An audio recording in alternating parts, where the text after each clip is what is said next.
Hello student, welcome to gen study. हमारे new initiative news और tutorial में हम आज आपके लिए दो आर्टिकल लेकर के आए हैं, जिसमें पहला आर्टिकल जो है वो रूरल डिमांड पर है और दूसरा जो आर्टिकल है वो हीट वेव्स पर है।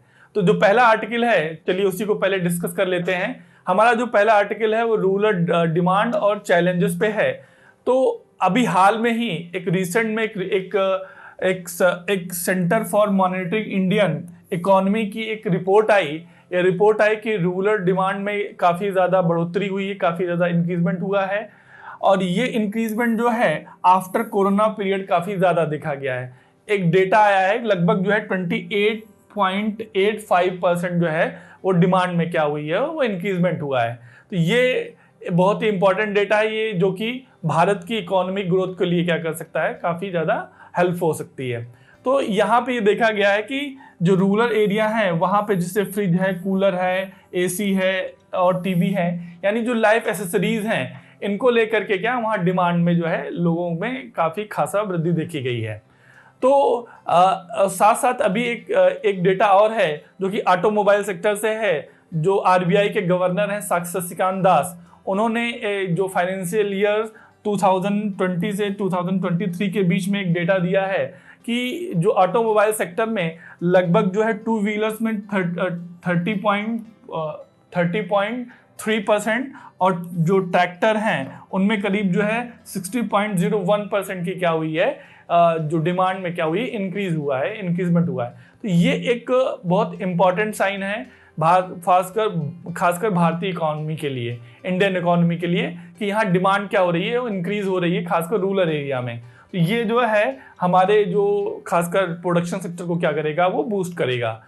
अब किसी भी सेक्टर की डिमांड तभी जब बढ़ती है जब वहाँ पे लोगों की क्या इनकम में भी क्या हो, वृद्धि हो, उनके इनकम में भी क्या हो, इंक्रीज हुआ हो। तो अब कौन कौन से ऐसे फैक्टर्स हैं जो रूरल इकोनॉमी या रूरल एरिया के जो वहाँ पे लोगों की क्या इनकम में क्या कर रहे हैं, ग्रोथ कर रहे हैं या बढ़ा रहे हैं। तो हाल ही में जो गवर्नमेंट के जितने भी इनिशिएटिव्स लिए गए हैं, तो गवर्नमेंट के जितने भी इनिशिएटिव्स हैं, जैसे पीएम आवास योजना, मनरेगा, दीनदयाल अंत्योदय योजना है, राष्ट्रीय ग्रामीण आजीविका मिशन है, पीएम किसान सम्मान निधि है। तो ये कई तरीके के क्या हैं जो गवर्नमेंट इनिशिएटिव्स हैं। साथ साथ जो है अगर देखा जाए जो रूरल इंफ्रास्ट्रक्चर डेवलपमेंट हो रहा है, जैसे रोड का हो गया, वहाँ पे जो खासकर जो इलेक्ट्रिसिटी है, पेयजल है, और साथ साथ जो है उर्वरक या जो आपकी फर्टिलाइज सब्सिडी है, ग्रेन सब्सिडी है। तो इस तरह के जो योजनाएं और जो प्रोग्राम चल रहे हैं, उन्होंने यहाँ पर जो है किसानों की जो इनकम है उनको ग्रोथ करने बढ़ाने में क्या काफ़ी बड़ा योगदान दिया है। तो ये तो जो है मतलब कौन कौन से फैक्टर रहे। और अभी कुछ जो खासकर कुछ विशेषज्ञ हैं जो इस चीज़ को बता रहे हैं कि अगले 5 साल यानी अगले जो नेक्स्ट 5 ईयर जो है, जो रूरल जो डिमांड है वहाँ पर क्या हमेशा बढ़ने की और संभावना है। तो ये एक बड़ा गुड साइन है फॉर इंडियन प्रोडक्शन सेक्टर और इंडियन इकोनॉमी के लिए, ठीक है। लेकिन ऐसा नहीं है कि सब कुछ अच्छा ही है, कुछ चैलेंजेस भी हैं। तो अगर देखा जाए कि हमारे जो ये जो रूरल इकोनॉमी है इसके डिमांड से रिलेटेड क्या चैलेंजेस हैं, तो जैसे एक चैलेंज है कि आपका इनरोलमेंट कहने का मतलब है कि लोग जो रूरल एरिया के लोग हैं, जो खासकर अपनी जो स्कीम्स हैं उनका लाभ लेने के लिए जब इनरोलमेंट करने जाते हैं, तो वो इनरोलमेंट सेंटर उनके गांव से काफ़ी दूर हुआ करते हैं, जिसके उनको जाने में क्या होता है काफ़ी समय, या फिर वहाँ पहुँच नहीं पाते हैं। इसके अलावा जो लोग इनरोलमेंट कर रहे हैं वहाँ के जो ऑफिसर्स हैं या फिर जो एम्प्लॉई हैं, वो सही तरीके से कोऑपरेट नहीं करते हैं, काम नहीं करते हैं।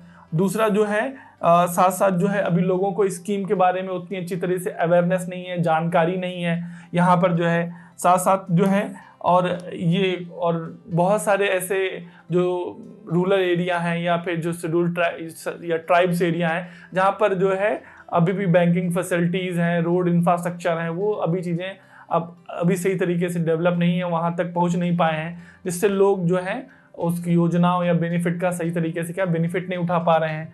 इसके अलावा अगर देखा जाए कि लोगों में क्या है, फाइनेंशियल जो अंडरस्टैंडिंग है या फाइनेंशियल लिटरेसी की बहुत कमी खासकर रूरल एरिया में जो है। और साथ साथ जो जो योजनाएं होती है जो जिसे डीबीटी जो अभी स्कीम स्टार्ट की गई है, तो उसको लेकर के भी क्या है कि लोगों में अभी जो उसको साथ इनरोलमेंट करने के में कुछ प्रॉब्लम्स आती हैं।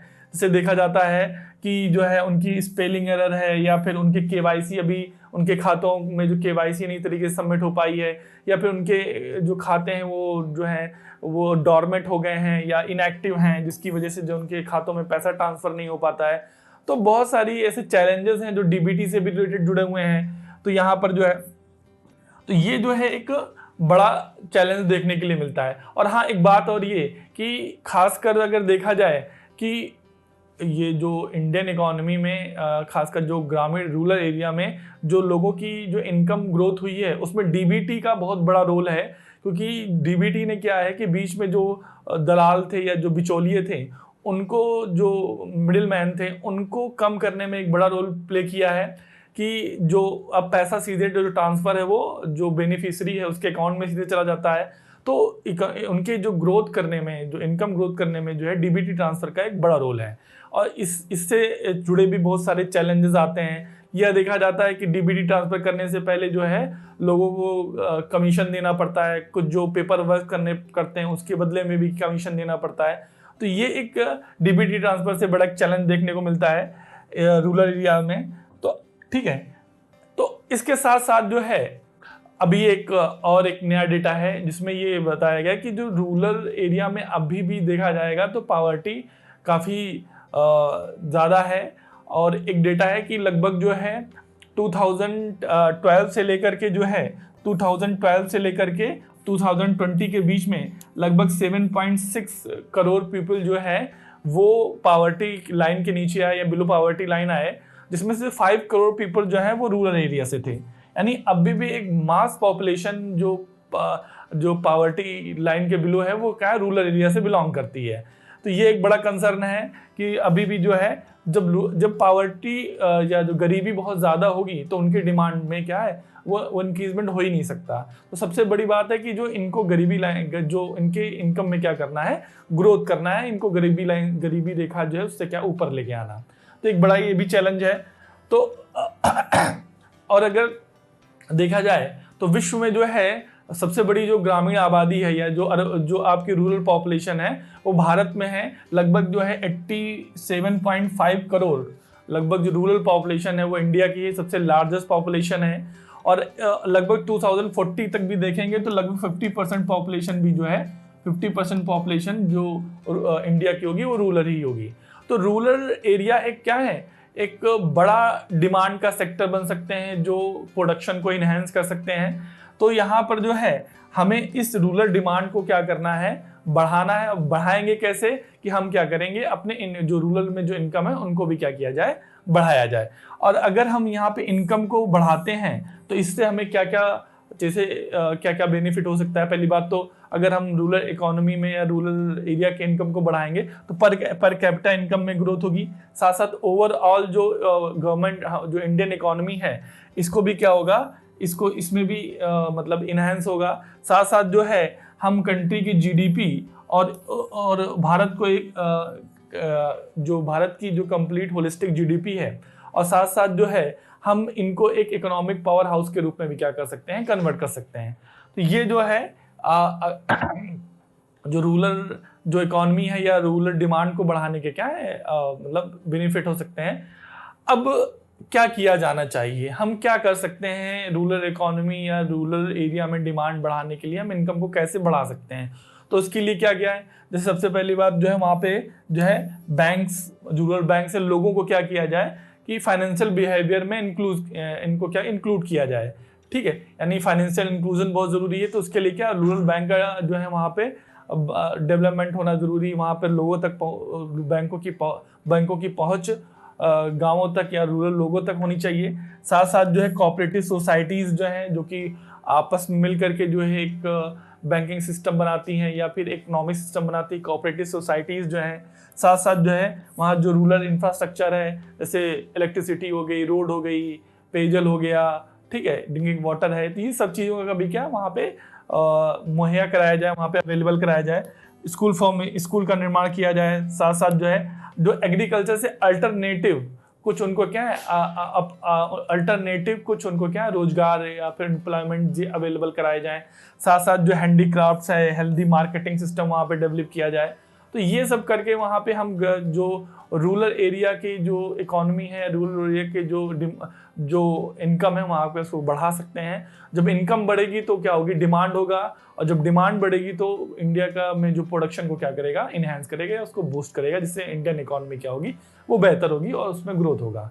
तो ये आज का हमारा टॉपिक था, जिसमें हमने बात किया जो है रूरल डिमांड एंड चैलेंजेस पे। तो हमारा जो नेक्स्ट टॉपिक है वो दीपांशु सर लेके आएंगे हीट वेव पे। तो मिलते हैं आपको नेक्स्ट आर्टिकल में। In the fictional world of Westeros they used to say brace yourself, winter is coming. हमारे देश में ये कहा जा सकता है brace yourself, summer is coming. तो आज का हम लोग का इशू है जो एक मेजर कंसर्न आने वाला है इन कमिंग मंथ्स, और ये जो कंसर्न है वो बहुत दिनों के लिए, सालों के लिए, even it will go on for decades. वो है हीट वेव्स। हीट वेव एक टेम्पररी फिनोमेना है जिसमें एक रीजन में एक्सेसिव हीट के कारण वहाँ पे लिवेबल कंडीशन बहुत बुरी हो जाती है या लिवेबल कंडीशन बहुत ख़राब हो जाती है। तो एक एडिटोरियल आज के हिंदू में आया है हीट एक्शन प्लान, कि हीट एक्शन प्लान कैसे बनता है, what are the how it is made, किस प्रिंसिपल पे उसको बनाया जाता है, कहाँ कहाँ इसको इम्प्लीमेंट किया जा रहा है, कौन से एजेंसीज हैं, और हम लोगों के लाइफ कैसे इम्पैक्ट होगा हीट वेव से, और हीट एक्शन प्लान से उसको मिटिगेट शॉर्ट टर्म के लिए, लॉन्ग टर्म के लिए कैसे करेगी हमारी गवर्नमेंट और हमारी state agencies. So let's begin. So पहले कैटेगराइजेशन ऐसा किया गया है by IMD, Indian meteorological department, और NDA में, कि अगर कोई हीट वेव या किसी एरिया, हीट वेव तब हम लोग मानेंगे अगर कोई रीजन प्लेन्स में है तो 40 डिग्री सेल्सियस के ऊपर उसका टेम्परेचर कुछ दिनों तक के लिए है तो it will be considered as a heat wave. Same coastal region के लिए 37.6%, 36 डिग्री सेल्सियस, एंड हिल्स के लिए 36 डिग्री सेल्सियस एंड अबव। इस सिनेरियो में हीट वेव का कंडीशन क्रिएट होता है और लिवेबल कंडीशन बहुत खराब हो जाता है और इट में harm the health of people. अब हम लोग आते हैं बेसिक्स पे, लाइक ये जो हीट एक्शन प्लान है इसको बनाने के लिए कौन कौन से एजेंसीज पार्टिसिपेट कर रही है और कहाँ कहाँ इम्प्लीमेंट होगा।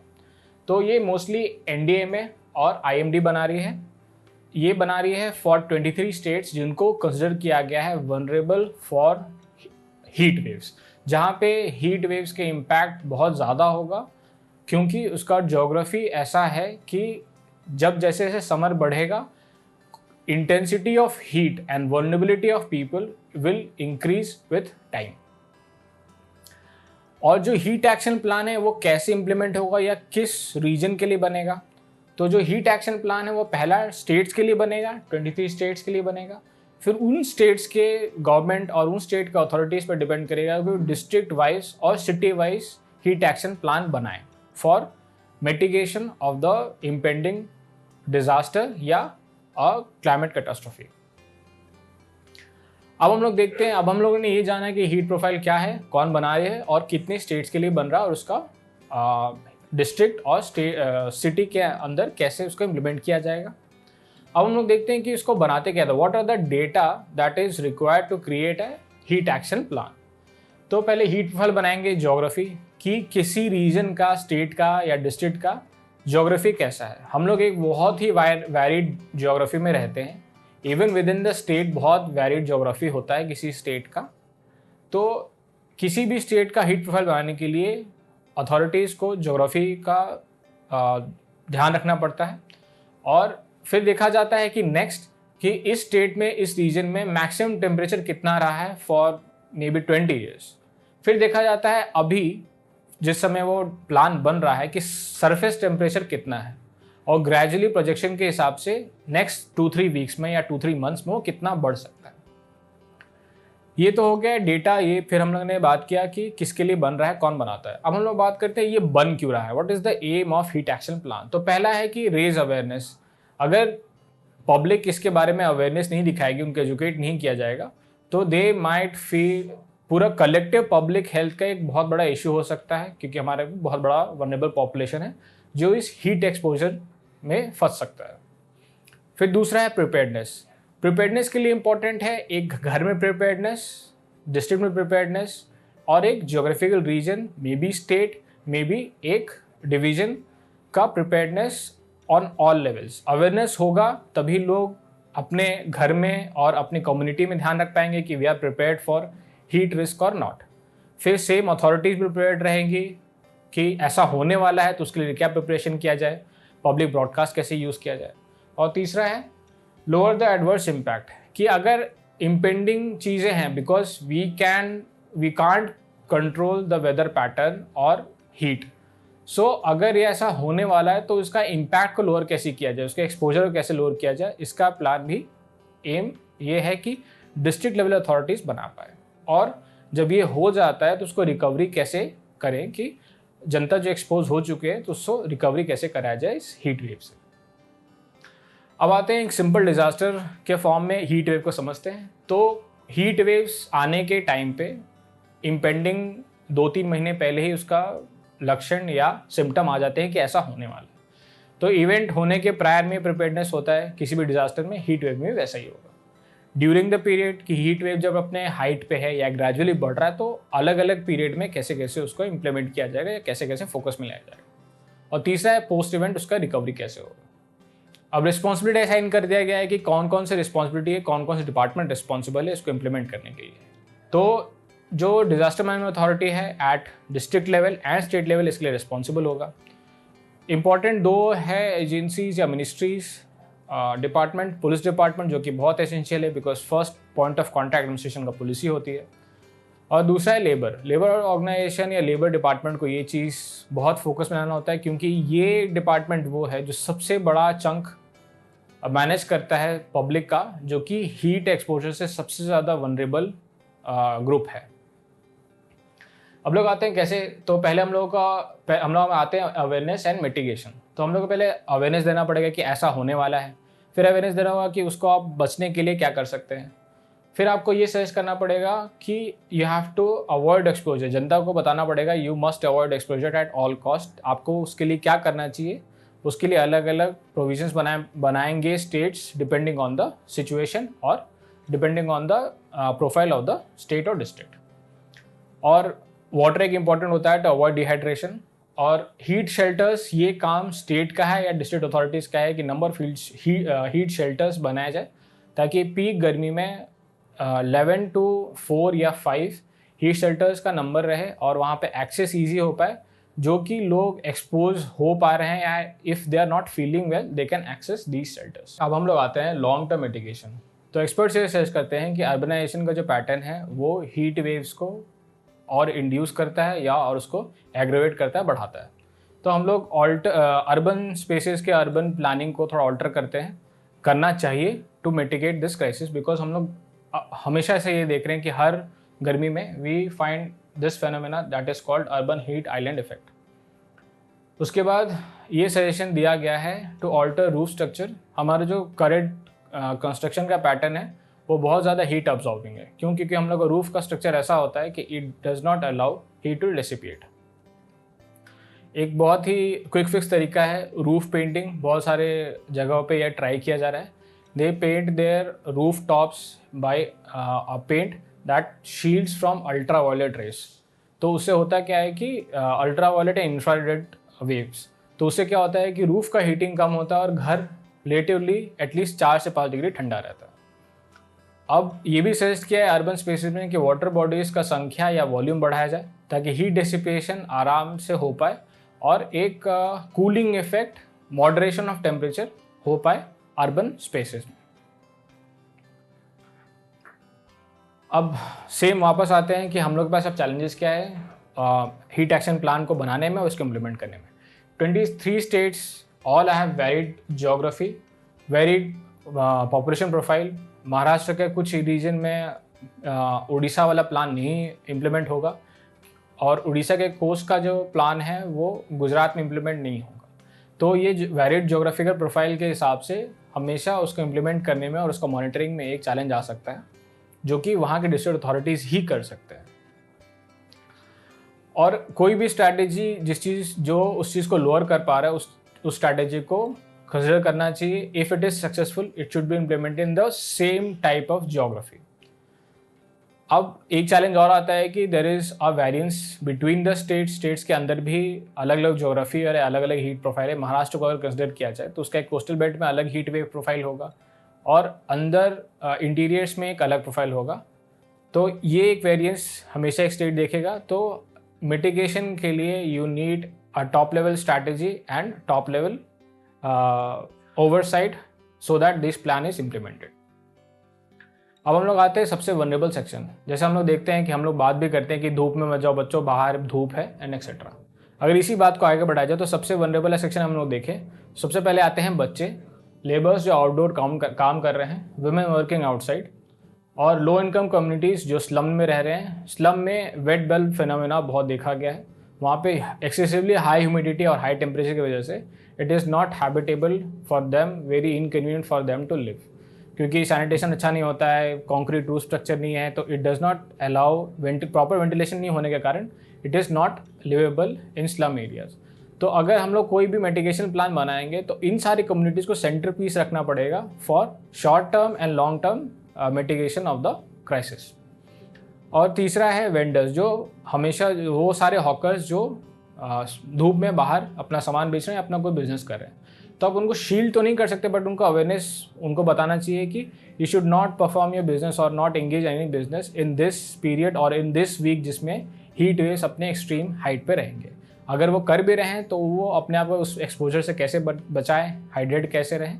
ये वनरेबल प्रोफाइल हर एक वनरेबल सेक्शन के लिए बनाना पड़ेगा हीट एक्शन प्लान में. एंड इवेंचुअली उसके बारे में अवेयरनेस देना पड़ेगा और एक स्ट्रिक्ट विजिलेंस होना चाहिए ताकि वो इम्प्लीमेंट हो. और अगर कोई इस चीज़ को नहीं कर पा रहा है, अनफॉर्चुनेटली वो बीमार पड़ रहा है, तो उसको रिकवरी कैसे होगा इसका भी हीट एक्शन प्लान में इन्यूमरेटेड है. Thank you very much.